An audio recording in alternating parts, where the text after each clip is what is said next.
Fala pessoal, sejam bem-vindos, começando mais um vídeo com muitas informações importantes. Mas antes, eu peço para que você se inscreva no canal, deixe o seu like e compartilhe o vídeo com o máximo de pessoas. Giro na tela e notícias a seguir.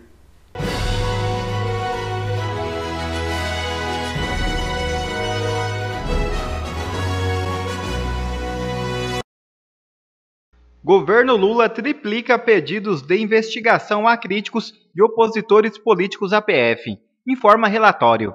É isso mesmo. De acordo com uma reportagem publicada pelo portal UOL, o governo de Luiz Inácio Lula da Silva tem intensificado os pedidos de investigação à Polícia Federal contra críticos e opositores políticos. Desde o início do terceiro mandato do presidente, houve um significativo aumento dessas ações.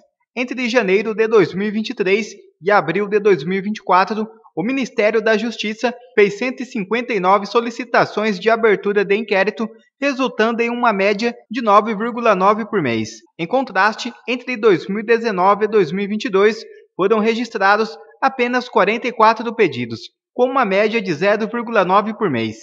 A maior parte dos pedidos ocorreu durante a gestão de Flávio Dino, que chefiou o Ministério da Justiça de janeiro de 2023 até janeiro de 2024, antes de sua nomeação ao Supremo Tribunal Federal.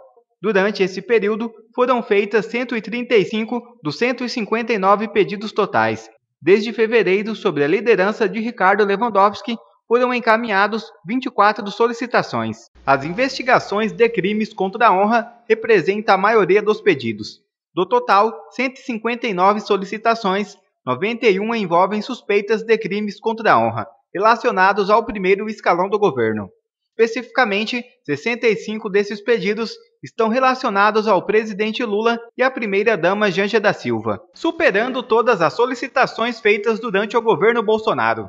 Embora a maior parte dos pedidos tenha sido feito durante a gestão de Dino, a média mensal de solicitações para investigar crimes contra Lula e Janja aumentou sobre Lewandowski e registrou 18 pedidos em 3 meses, resultando em uma média de 6 por mês.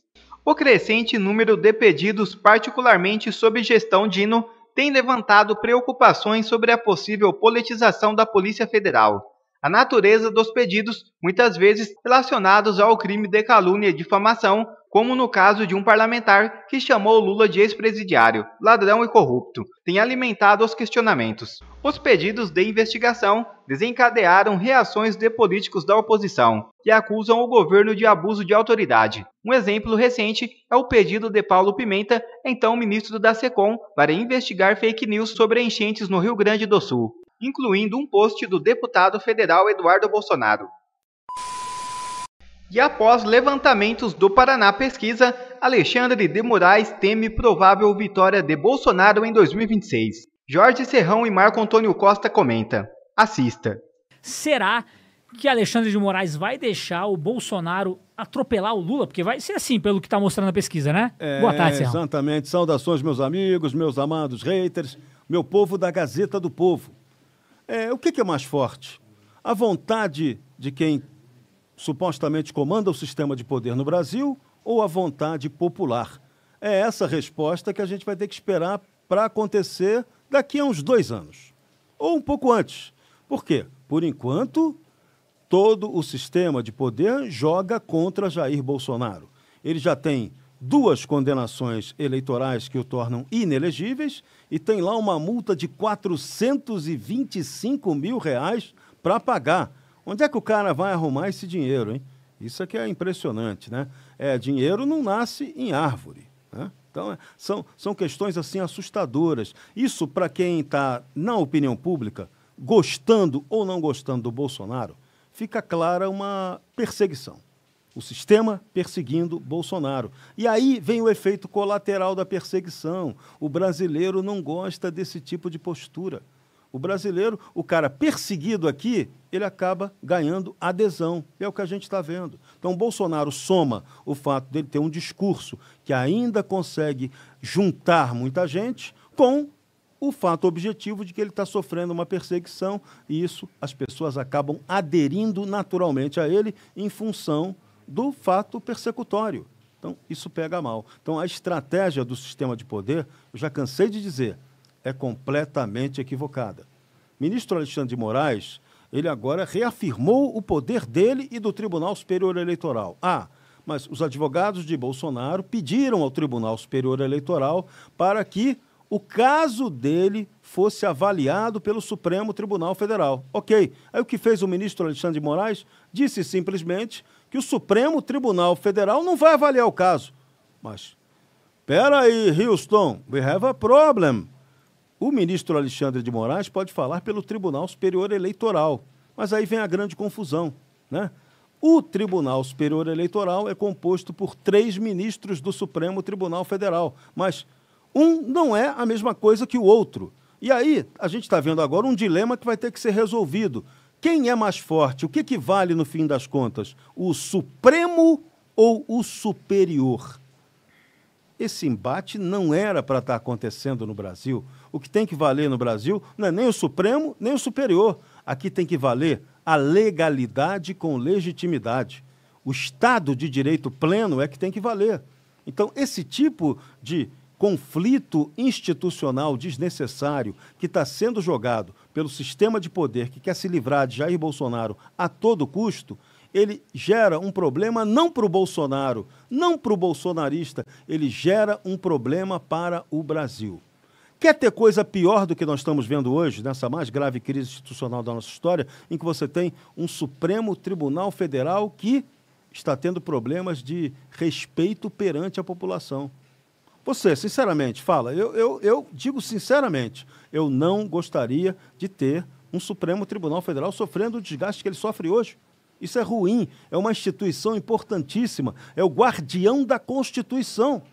Mas se o guardião da Constituição não está sabendo utilizar bem a autoridade, aí o bicho pega. Porque, já cansei de dizer aqui, vou repetir sempre, a autoridade pode 2 coisas, menos 2 coisas que ela não pode. Ela pode tudo menos 2 coisas. Primeira coisa que ela não pode abusar da autoridade. E segundo, a autoridade não pode se desmoralizar. Porque quando ela se desmoraliza, ela derruba a confiança das pessoas na instituição. E é isso que a gente está vendo acontecer. Então, o caso Jair Bolsonaro é muito complicado. Bolsonaro cresce em popularidade. Bolsonaro é alguém que hoje tem pressão política suficiente para, na hora certa, fazer uma pressão junto ao Congresso Nacional para conseguir uma anistia contra as condenações dele. E aí, o que vai fazer? O Tribunal Superior Eleitoral e, eventualmente, o Supremo Tribunal Federal vão reagir contra a vontade popular, contra a vontade dos representantes do povo?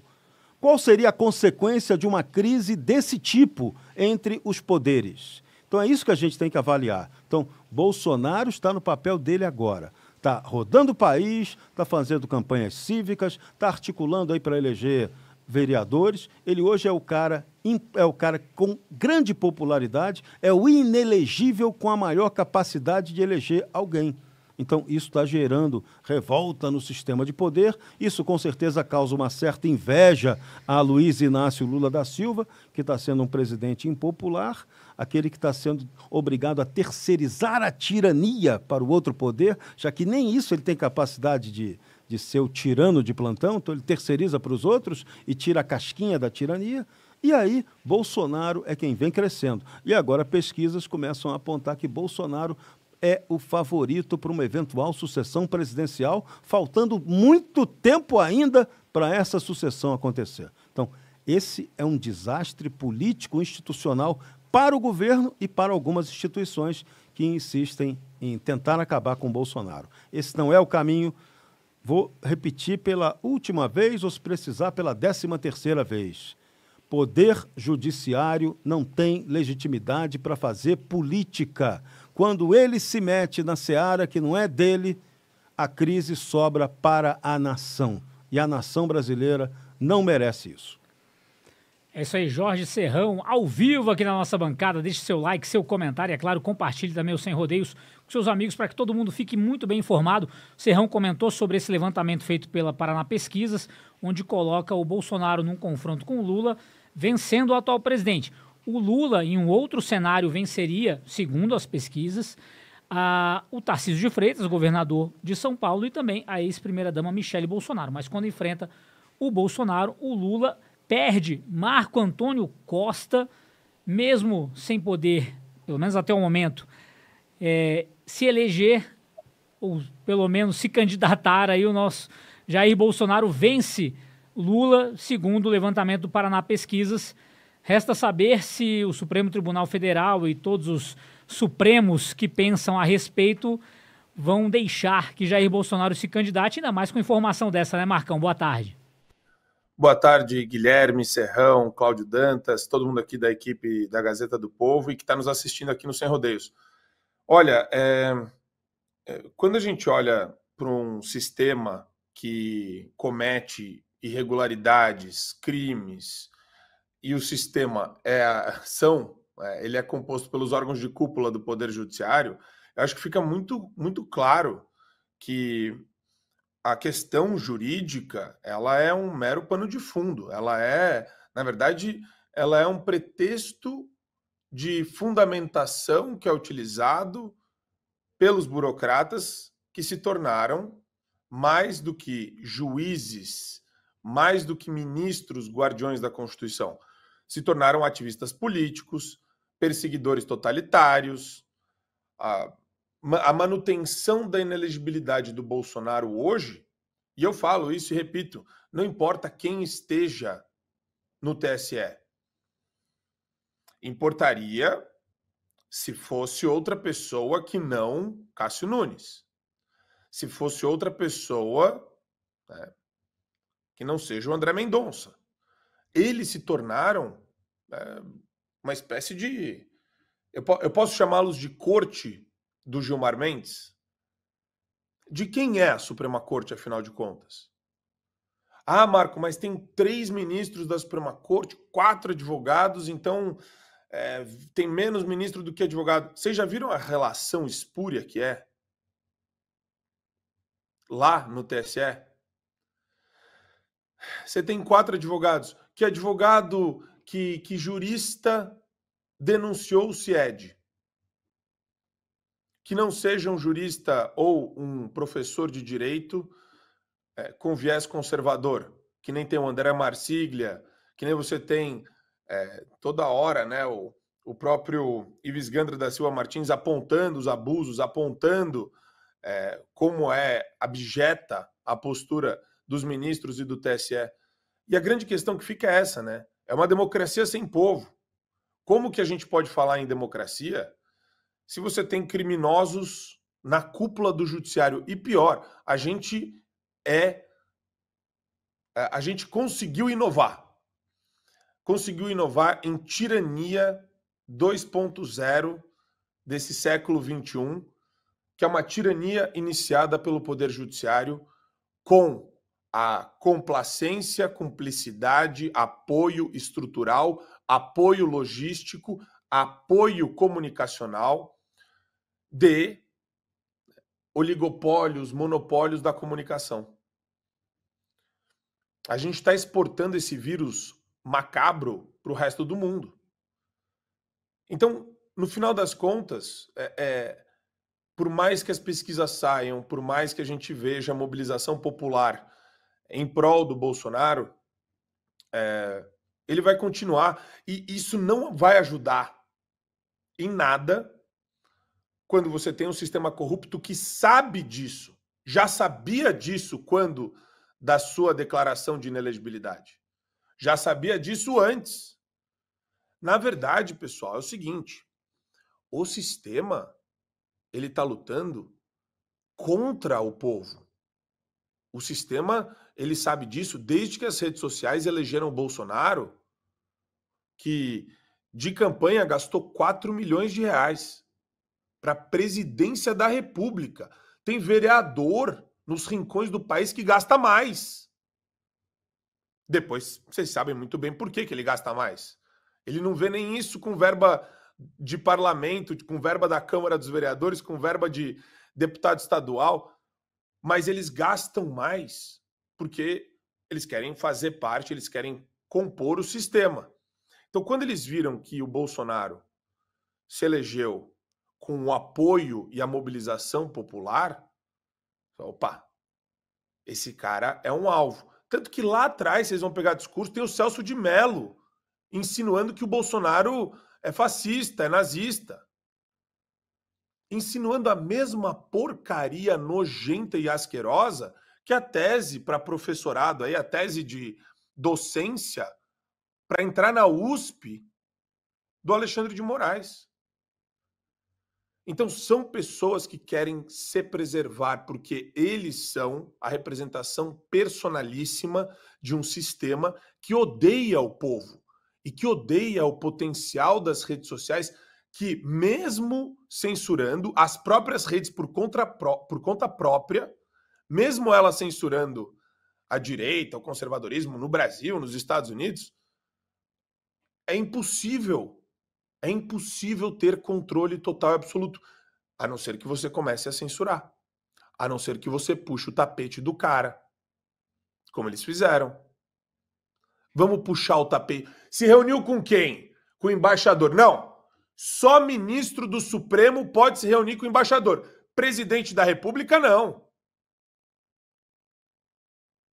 E quem falar alguma coisa em sentido contrário a isso, cai no CIED. É inimigo da democracia deles. É a democracia deles, né? Democracia trans. Tirania hard. Nível hard. Tirania pesada. Tá cheio de ditador no mundo que não tem a cara de pau de fazer isso que o Supremo tá fazendo hoje no Brasil. E tem gente ainda que fala, não, vivemos numa democracia, o Supremo comete abusos. É aquela opinião meio estadão, meio burra, meio pueril e burra, de achar que, né, o ditador vai se autoproclamar ditador. Saiu um editorial do Globo falando que o Supremo defende a liberdade de imprensa contra essa judicialização ostensiva, essa perseguição ostensiva judicial a jornalistas. Eles promovem isso, né? E é sempre importante lembrar a todos da audiência, porque tem outro lado pueril e ingênuo disso. Você não precisa enforcar e esquartejar todos os conservadores. Você só precisa esquartejar e deixar acuado o líder maior deles. É o Bolsonaro.